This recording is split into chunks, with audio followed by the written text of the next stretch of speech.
नमस्कार। अरुणाचल समाचार में आपका स्वागत है। मैं हूं आरामता सिंह आंगू। आइए बुलेटिन में सबसे पहले देखते हैं मुख्य समाचार। संसद का बजट सत्र आज से शुरू। राष्ट्रपति रामनाथ कोविंद ने संसद के संयुक्त अधिवेशन को किया संबोधित। कहा, सरकार पूर्वोत्तर के सभी राज्यों के सतत विकास के लिए प्रतिबद्ध। संसद में वर्ष 2021-22 के लिए आर्थिक सर्वे रिपोर्ट हुआ पेश।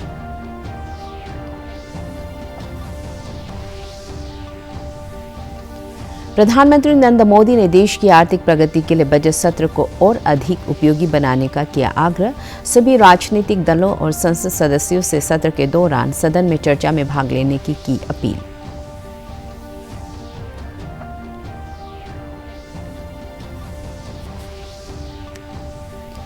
राज्य के शिक्षा मंत्री ताबा तेदिर और गृह मंत्री बामांग फेलिक्स ने लोअर सुबनसिरी जिले का किया दौरा।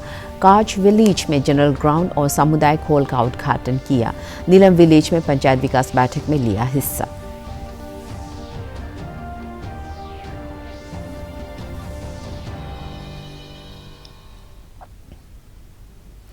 संसद का बजट सत्र राष्ट्रपति रामनाथ कोविंद के संबोधन के साथ आज से शुरू हो गया है।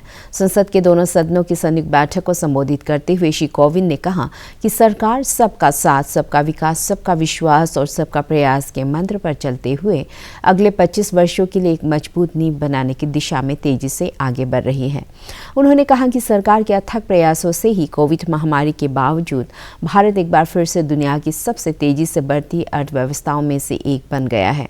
सरकार की विभिन्न कल्याणकारी पहलों का जिक्र करते हुए राष्ट्रपति ने कहा कि स्वास्थ्य के क्षेत्र में प्रधानमंत्री आयुष्मान भारत मिशन न केवल मौजूदा स्वास्थ्य जागरूकताओं को पूरा करेगा, जरूरतों को पूरा करेगा, बल्कि देश के समक्ष आने वाले संकटों से भी निपटेगा। राष्ट्रपति ने जोर देकर कहा कि सरकार एक सशक्त और सुरक्षित भारत सुनिश्चित करने के लिए अत्यंत दृढ़ संकल्प के साथ काम कर रही है और देश रक्षा क्षेत्र में आत्मनिर्भर हो रहा है। कोरोना वायरस से उत्पन्न वैश्विक महामारी का यह तीसरा वर्ष है। इस दौरान हमने भारत के लोगों की लोकतांत्रिक मूल्यों में अगाध आस्था, अनुशासन और कर्तव्यपरायणता को और मजबूत होते देखा है। आज जब भारत अपनी आज़ादी के 75 वर्ष पर अमृत महोत्सव मना रहा है, तब प्रत्येक भारतवासी की यह संकल्प शक्ति भारत के उज्जवल भविष्य के लिए असीम विश्वास पैदा करती है। इसी विश्वास के साथ मैं संसद भवन के इस ऐतिहासिक सेंट्रल हॉल से प्रत्येक भारतवासी का अभिनंदन करता हूं। मैं आज संसद के इस समवेत सत्र में देश के उन लाखों स्वाधीनता सेनानियों को नमन करता हूं, जिन्होंने अपने कर्तव्यों को सर्वोच्च प्राथमिकता दी और भारत को उसके अधिकार दिलाए। आज़ादी के इन 75 वर्षों में देश की विकास यात्रा में अपना योगदान देने वाले सभी महानुभावों का भी मैं श्रद्धापूर्वक स्मरण करता हूँ। माननीय सदस्यगण, मेरी सरकार मूलभूत सुविधाओं को गरीब के सशक्तिकरण और गरीब की गरिमा बढ़ाने का माध्यम मानती है। पिछले वर्षों के अनवरत प्रयासों से प्रधानमंत्री आवास योजना में अब तक 2 करोड़ से अधिक पक्के घर गरीबों को मिल चुके हैं। प्रधानमंत्री आवास योजना ग्रामीण के तहत गत 3 वर्षों में करीब 1.5 लाख करोड़ रुपए की लागत से 1 करोड़ 17 लाख घर स्वीकृत किए गए हैं। हर घर जल पहुंचाने के उद्देश्य से शुरू किए गए जल जीवन मिशन ने लोगों के जीवन में बड़ा बदलाव लाना शुरू कर दिया है। महामारी की बाधाओं के बावजूद करीब 6 करोड़ ग्रामीण घरों को पेयजल के कनेक्शन से जोड़ा गया है। इसका बहुत बड़ा लाभ हमारे गांव की महिलाओं, बहनों, बेटियों को हुआ है। ग्रामीण क्षेत्रों में लोगों को उनकी संपत्ति के दस्तावेज देने के लिए शुरू की गई स्वामित्व योजना भी एक असाधारण प्रयास है। इस योजना के तहत अब तक 27,000 गाँव में 40 लाख से अधिक प्रॉपर्टी कार्ड दिए जा चुके हैं। ये प्रॉपर्टी कार्ड न केवल विवादों को रोकने में सहायक हैं, बल्कि गांव के लोगों को बैंकों से मदद मिलना भी आसान हो रहा है। माननीय सदस्यगण, मेरी सरकार ग्रामीण अर्थव्यवस्था और देश के किसानों को सशक्त बनाने के लिए निरंतर काम कर रही है। वैश्विक महामारी के बावजूद साल 2020-21 में हमारे किसानों ने 30 करोड़ टन से अधिक खाद्यान्न और 33 करोड़ टन से अधिक बागवानी उत्पादों की पैदावार की। सरकार ने रिकॉर्ड उत्पादन को ध्यान में रखते हुए रिकॉर्ड सरकारी खरीद की है। राष्ट्रपति रामनाथ कोविंद ने जोर देकर कहा कि सरकार पूर्वोत्तर के सभी राज्यों के सतत विकास के लिए प्रतिबद्ध है और इन राज्यों में हर स्तर पर बुनियादी सुविधाओं और आर्थिक अवसरों का विकास किया जा रहा है।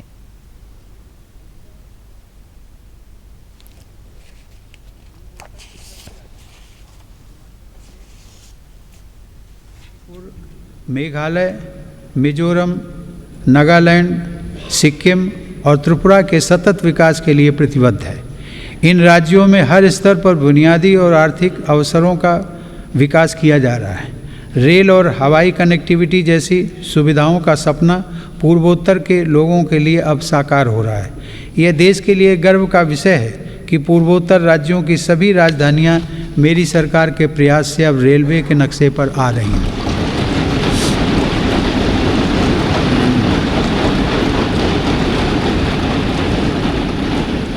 ईटानगर के होलोंगी में एक नए एयरपोर्ट की स्थापना की जा रही है। हाल ही में त्रिपुरा राज्य के महाराजा वीर विक्रम एयरपोर्ट में एक नया और आधुनिक टर्मिनल खोला गया है।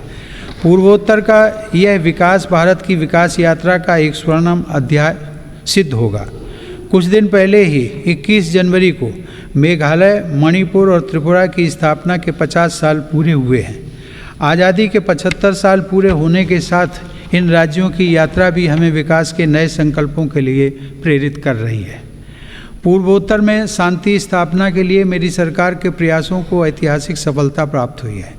अभी कुछ महीने पहले ही कार्बी आंगलोंग के दशकों पुराने विवाद को समाप्त करने के लिए केंद्र सरकार, असम की राज्य सरकार एवं कार्बी समूहों के बीच समझौता हुआ है। इससे इस क्षेत्र में शांति और खुशहाली का एक नया अध्याय शुरू हुआ है। सरकार द्वारा किए गए प्रयासों से आज देश में नक्सल प्रभावित जिलों की संख्या भी 126 से घटकर 70 रह गई है। प्रधानमंत्री नरेंद्र मोदी ने कहा है कि मौजूदा वैश्विक परिदृश्य में भारत के लिए बहुत सारे अवसर उपलब्ध हैं। बजट सत्र के पहले दिन आज प्रधानमंत्री ने कहा कि आर्थिक प्रगति, टीकाकरण की गति और स्वदेशी विकसित टीकों ने भारत के प्रति वैश्विक स्तर पर विश्वास पैदा हुआ है। प्रधानमंत्री ने सभी राजनीतिक दलों और संसद सदस्यों से आग्रह किया कि वे सत्र के दौरान सदन में चर्चा में भाग जरूर लें। उन्होंने इस बजट सत्र को और अधिक फलदायी बनाने का भी आग्रह किया ताकि देश की आर्थिक प्रगति के लिए अवसर प्राप्त हो। भारत के लिए बहुत अवसर मौजूद है। ये बजट सत्र विश्व में सिर्फ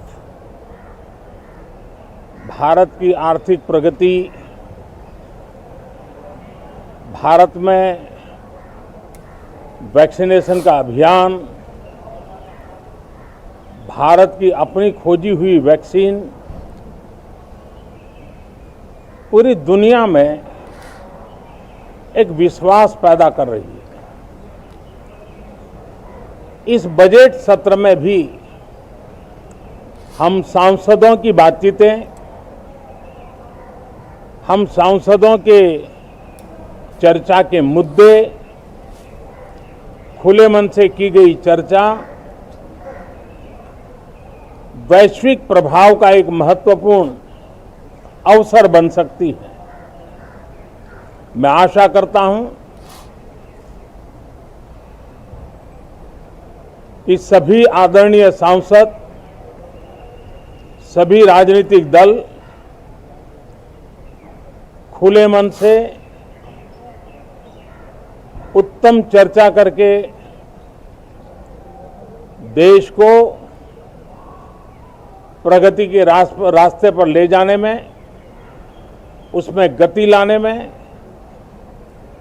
अवश्य मददरूप होंगे। बार बार चुनाव के कारण सत्र भी प्रभावित होते हैं, चर्चाएं भी प्रभावित होती है। लेकिन मैं सभी आदरणीय सांसदों से प्रार्थना करूंगा कि चुनाव अपनी जगह पे हैं, वो चलते रहेंगे, लेकिन हम सदन में ये बजट सत्र एक प्रकार से पूरे वर्ष भर का खाका खींचता है और इसलिए बहुत महत्वपूर्ण होता है। हम पूरी प्रतिबद्धता के साथ इस बजट सत्र को जितना ज्यादा फलदायी बनाएंगे, आने वाला पूरा वर्ष हमें नई आर्थिक ऊंचाइयों पर ले जाने के लिए भी एक बहुत बड़ा अवसर बनेगा। केंद्रीय वित्त मंत्री निर्मला सीतारमण ने आज संसद में वर्ष 2021-22 के लिए आर्थिक सर्वे रिपोर्ट पेश किया, जिसमें 9.2% ग्रोथ का अनुमान जताया गया है। वित्त वर्ष 2022-23 के लिए जीडीपी ग्रोथ का अनुमान 8.5% व्यक्त किया गया है। आर्थिक सर्वेक्षण 2022-23 की रिपोर्ट में कहा गया है कि कोरोना महामारी के संकट काल में कृषि क्षेत्र का योगदान सबसे अहम रहा है। इस साल कृषि क्षेत्र ने मजबूत प्रदर्शन किया। इस आधार पर एग्रीकल्चर सेक्टर के ग्रोथ का अनुमान 3.9% और इंडस्ट्रियल सेक्टर में 11.8% की तेजी का अनुमान लगाया गया है। चालू वित्त वर्ष के लिए सेवा क्षेत्र के ग्रोथ का अनुमान 8.2% तय किया गया है। लोअर सुबनसिरी जिले के नीलम विलेज में आज आयोजित नीलम पंचायत विकास बैठक में राज्य के शिक्षा मंत्री ताबा तेदिर, गृह मंत्री बामांग फेलिक्स, जिला उपायुक्त सोमचा लवांग सहित कई आला अधिकारी और पंचायत प्रतिनिधि मौजूद थे। शिक्षा मंत्री ने विकास बैठक से पहले काश विलेज में जनरल ग्राउंड और सामुदायिक हॉल का उद्घाटन किया। अपने संबोधन में श्री तेदिर और फेलिक्स ने लोगों से सरकार की आत्मनिर्भर अरुणाचल कृषि एवं बागवानी योजनाओं का लाभ उठाने और ग्रामीण स्तर पर रोजगार के अवसर पैदा करने की अपील की।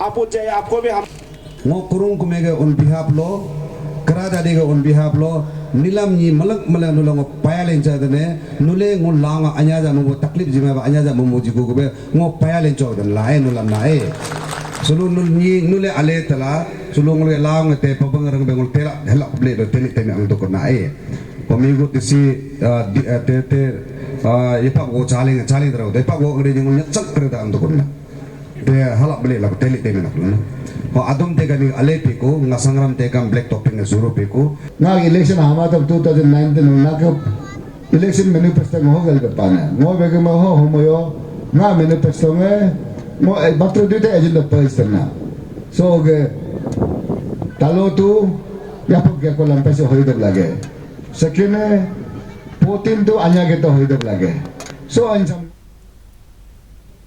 रोड सेफ्टी पर जन जागरूकता के लिए असम राइफल्स की चांगलांग बटालियन एक अभियान चला रही है। इस अभियान के तहत वाहन चालकों को हेलमेट लगाने, सीट बेल्ट लगाने और यातायात नियमों का पालन के विषय में जागरूक किया जा रहा है।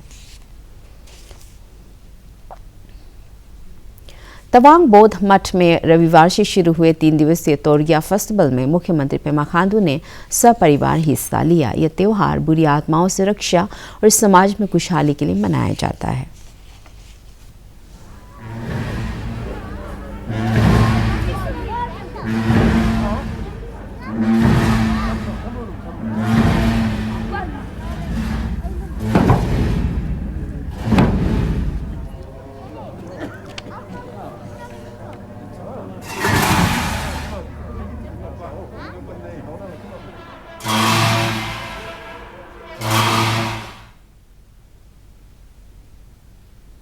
कोविड संक्रमण की चेन को तोड़ने के लिए 100 डेज 100 डिस्ट्रिक्ट्स अभियान आश्वासन का ईस्ट सियांग जिले के लिए आज पासीघाट में स्थानीय विधायक कालुंग मोयोंग, जिला उपायुक्त ताई ताग्गू, जिला चिकित्सा अधिकारी डॉक्टर आर तत्तान सहित जिले के कई वरिष्ठ अधिकारी की मौजूदगी में किया गया। आश्वासन अभियान के तहत मोबाइल वाहन गांव-गांव जाकर लोगों की कोविड और टीबी इन्फेक्शन की जांच के साथ ही कोविड टीका लगवाने की हिचक को दूर करने के लिए छूटे हुए लाभार्थियों को टीका भी लगाया जाएगा। Fighting for this COVID. 2020 we have several lockdown, and 2021 was half of the year we had a lockdown. But I believe from your hard labor, from your warrior characters, we really fought the COVID. And simultaneously we'll have to fight the TB also. It's almost the same procedure. राष्ट्रव्यापी टीकाकरण अभियान के तहत देश में अब तक 166 करोड़ 3 लाख से अधिक कोविड रोधी टीके लगाए जा चुके हैं। पिछले 24 घंटों में 2,09,918 कोविड के नए मामले दर्ज किए गए और 2,62,628 मरीज स्वस्थ हुए। इधर अरुणाचल प्रदेश में रविवार को कोविड संक्रमण के 129 नए मामले सामने आए और 324 रोगी स्वस्थ हुए। राज्य में कोविड के सक्रिय रोगियों की संख्या घटकर 2,948 हो गई है। रविवार को कोरोना जांच के लिए 550 सैंपल एकत्र किए गए। अरुणाचल समाचार के आज के अंक में इतना ही। जाने से पहले आप सभी से अनुरोध है कि कोविड-19 के दिशा निर्देशों का पालन करें, हमेशा मास्क लगाएं, बार-बार हाथ धोएं और सोशल डिस्टेंसिंग के नियमों को मानें। कोरोना महामारी से बचाव के लिए आपका वैक्सीन लगवाना भी जरूरी है। अगर आप वैक्सीन लगवाने के पात्र हैं तो जरूर लगवाएं। हम कल फिर हाजिर होंगे अरुणाचल और देश दुनिया की खबरों के साथ। चलते चलते आपको बता दें कि आप अरुणाचल समाचार हमारे YouTube channel DD news Arunachal पर भी देख सकते हैं। देखते रहिए अरुण प्रभा। नमस्कार।